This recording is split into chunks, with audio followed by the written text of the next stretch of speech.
Hey everybody, this is Dean and Josh from WiseBytesTV. Today, Josh, we're going to talk about career goldmine, discovering high demand jobs with fewer candidates. How you doing today, Josh? I'm all right. I'm just, hoping everybody's loving our content we've been cranking out and they subscribe. Hit the button, subscribe. I hope so. So I want to ask you something that's in your wheelhouse. I woke up a couple times over the years, and this morning, making my coffee, I thought about doing it. You're the music guy, right? Were you a Doors fan back in the day, or still? No, from there. Oh, you weren't? Yeah. Oh, okay, all right. I thought you look like you were a Doors guy, like you had a denim jacket with the iron-on Doors sticker. Yeah. I just thought that would be you. So you're not going to be able to help me with my question then? No. No. But now I have to ask. Okay, ask. I have opinions. So after the Morrison died, the Doors, the other main dude, made another album. Yeah. Robbie. Are you familiar with that? Yep.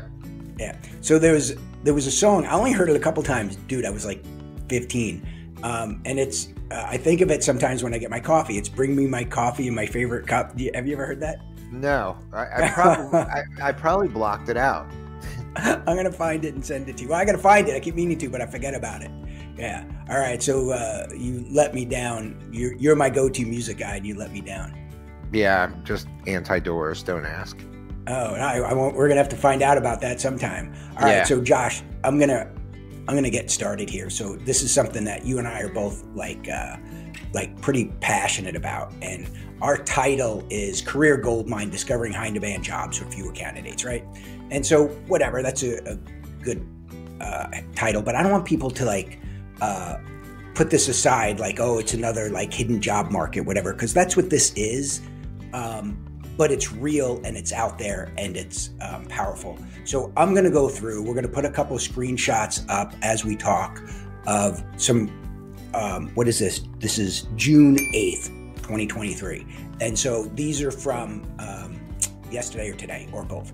And so Josh, these are jobs that have hundreds and hundreds of candidates, applicants in just a few short days. One of them, I think you'll see in the screenshots, is a couple weeks, and it has 1,100 candidates. Exactly, right? But you and I are like laughing. It's mind-boggling, right? But for the people in it, looking, I mean, it's daunting and it's demoralizing.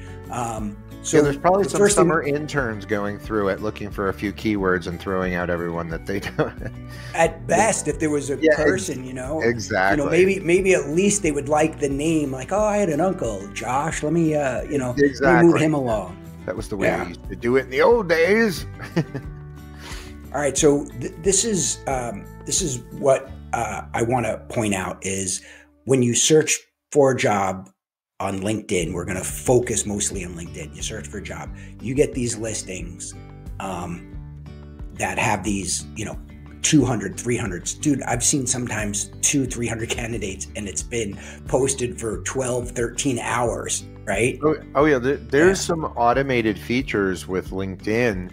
When a job's posted, if you match the criteria, it automatically is like, you've applied. You can set up an auto apply. So especially those with the easy apply, LinkedIn, I circled it on one of these screenshots, has the easy apply. You'll see those skyrocket because it's easy, to apply.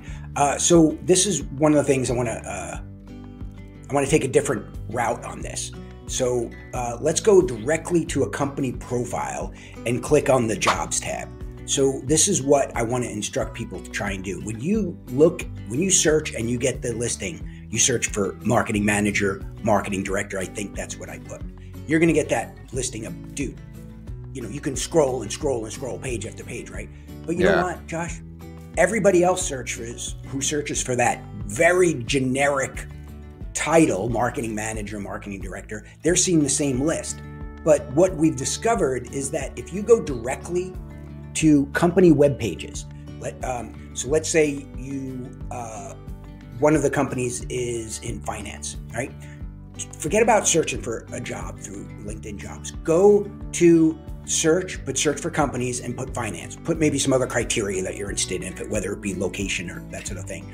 But we're going to share a couple other screenshots now where the job count is the candidate count is so low, because what you do is you look for companies and you're like, oh, I'm interested in, Acme. And then you click on it, and then you click on jobs, the jobs that they have listed and posted. And dude, you see 5, 10, 20, sometimes 50, 60 candidates, been up for 3 weeks, a month. But the difference is for whatever the reasons that you and I don't know, right? LinkedIn is showing these 500 jobs when the rest of the world searches for marketing director or marketing manager, but they're not showing all of these. So if you go to company, and then click on the jobs they have posted, you'll see that your competition is astronomically lower. And these screenshots will show a couple of those examples. Yeah, it's a great little end around, and there's a lot, Indeed, Monster, a lot of the other job sites, they have a very similar function. I was trying to help someone find a controller, and I found like you could drill down a little more, and then all of a sudden it was like, wow, check this out. The resumes, like there weren't as many resumes listed. So it's the inverse. It's actually employers looking for employees, the same thing. Mm-hmm. Like they might have titled themselves wrong. Yeah. So instead of looking, oh, here's 100 people that are capable of being a marketing director. So that's the point, Josh, that you might have hit on it. So say they titled it wrong, or the description had missing popular bullet points. The end result is they're not being returned in the ones that 1,126 people are applying for. Exactly. And if you look, I'm not talking about some podunk company. I'm talking about, I've tested this in the screenshots. These are companies with 5,000 plus employees. And so these are real companies. Some of them are transformative. They're awesome companies. And the jobs are there. One of the things that to make this even more powerful is, because you've been on both ends of it, especially the hiring side, is that when you see 1,100 candidates apply for that particular job, dude, that that's also posted on Indeed, maybe Monster, maybe Career Builder, who knows what else. That 1,100 people is not accurately reflecting the stack of resumes that they're getting. Yeah. It's daunting, but unfortunately it's not the full amount. So with that said, that's what we're talking about the hidden market. Forget about job search. Go search for companies that meet your criteria, and then click on, there's a jobs tab. Very few companies don't have the jobs tab. And you're going to get a lot, Josh, that's going to be like, no jobs found, no jobs found. Yeah. But literally, dude, it takes you 10 minutes to go through 50 companies, and half of them are going to have jobs listed, and half of those are going to have stuff listed specifically for what you're interested in. Yeah, and they probably just didn't pay for a boost. Yeah. They just haven't paid to boost it. They just have it up in their own organic way. Let's call it that. That's what it is. Mm-hmm. Their organic ad is living there, and it's not being found because it's not a paid ad. And so that is really powerful, and I hope we can get this across to people, because you can be the greatest in the world. There's people, dude, that have tested. There's been funny, subreddits and stuff about people who have made a resume that's, it's basically like Steve Jobs or Bill Gates, whatever, and they'll put their own name just to joke, to prove the point that, look, even Bill Gates can't get a call back, right? And so, it's like when Yo-Yo Man plays in the subway, and he makes like $23, and people walk by him like, oh, this bum playing, spitting on him, exactly. He gets $1 million if he plays in the Philharmonic, but and he doesn't get spit on. Yeah. So anyway, before we move on to part number 2 of 3 here is whether you think it's flippant, calling it a hidden market, whatever, it's there. It's going to make a significant impact in the volume of callbacks and interviews that you're getting. Because not for nothing, dude, you can't compete with 1,000 or 1,500 people. You just can't. No. All right, dude, you ready? Yeah. LinkedIn first connections, right? So this is similar to what we just talked about searching for, via companies instead of searching for jobs. go to your first connections, right? And click on it. Yep. And then click on, list of people, right? And then I did you today. I clicked on, Josh Levine, and you have a lot of, I don't even know how many, you have a ton of connections, right? And I know some of them, but most of them I have no idea who they are. And so then I went and clicked on a few of them, and I clicked on the current company that they're at. And then I did the same thing. I went to jobs. So one, I found, again, I'll use the term hidden jobs. And then two, now if I wanted to contact them, I can say, like, hey, I saw this, on your company site, and I'm, friends with Josh and whatever, which we're going to get to in section 3. But again, this doesn't take any time, Josh. It's pretty quick. Yeah. You have the open 2 windows. You have the list of contacts, right click on it, open a new tab, the person, and then click on company, and then click on jobs. There's going to be no jobs listed. Boom. Next one. Boom. Next one. I'm mad I didn't look up what the analytic is, but I guarantee you, like, having that one degree of separation connection gets your foot in the door. But let's say 80% more likely than if you don't. I mean, it really does. It's like dating. It's huge. They say meeting somebody at a party with friends of yours is more likely to have a relationship than meeting somebody at the laundromat. So. Yeah, it is. I've had people I talk to that are looking for something, and they've asked me, "Are you interested?" And I'm like, "Oh, I'm not. I'm not looking at time or whatever." But if I would have applied for their posted job, I didn't meet 30-40% of the bullet points. They wouldn't have given me time of day. But because I was at some event and we had friends, it's like, oh yeah, come on in, I'll get you an interview. So what you're saying, Josh, is just that person. Yep. Saying that can get you those other 1,100 people. You can get the interview. Yeah, you got to remember the employer is as daunted by the task of interviewing as you are going. You feel like it's the worst thing in the world for the employer who's busy employing and being a boss has to stop what he's doing and go, I only want to take my precious work time for the few awesome people I want to interview. And it's the whole process. Everyone doesn't like the process. There's no side of this that enjoys process. It. If you enjoy interviewing people or being interviewed, you're a little weird. Well, maybe interviewing, I'll give them a little grace, but doing the process, the paperwork going through. Yeah, that's what I mean. Hell no. Do you know the company Bainbridge? Yeah. Big company, right? Dude, they have thousands of jobs listed, and I went through theirs. They have, I'm not exaggerating, they have 7,000 candidates for their jobs, and the reason is they pay well. They're very remote friendly, and they're a mature, respected company. Yeah. But I'm saying this to your point, to the point of the person doing the hiring. Imagine that you're just in charge of 10 of them. That's it, Josh. And you got 2,000 or 3,000 for all of them. What are you going to do? Yeah. The lottery. You can't do it. Yeah. But I know what I'm going to do. What Josh said is somebody comes in the office and is like, oh, hey, Josh, can you look up Josh? He's a friend of mine, and he said he's interested. Boom, that person is like, oh, thank you. Yes, exactly. I got 10,000 here. Yeah. So anyway, do those. Carla? Because Carla knows Steve, and Steve knows Bill, and I know Aaron, who knows Steve, and those are the third and fourth degree separation. So those don't work as well. Who are you again? I'm Frida's boss. Who's Frida? She's my secretary. Yeah. Remember that? Yeah. Okay. Next, we're going to move on to something you and I touched in the past. So this is number 3 of 3 that we're going to talk about. So we already went in. We found some first connections. We found some jobs we're interested in.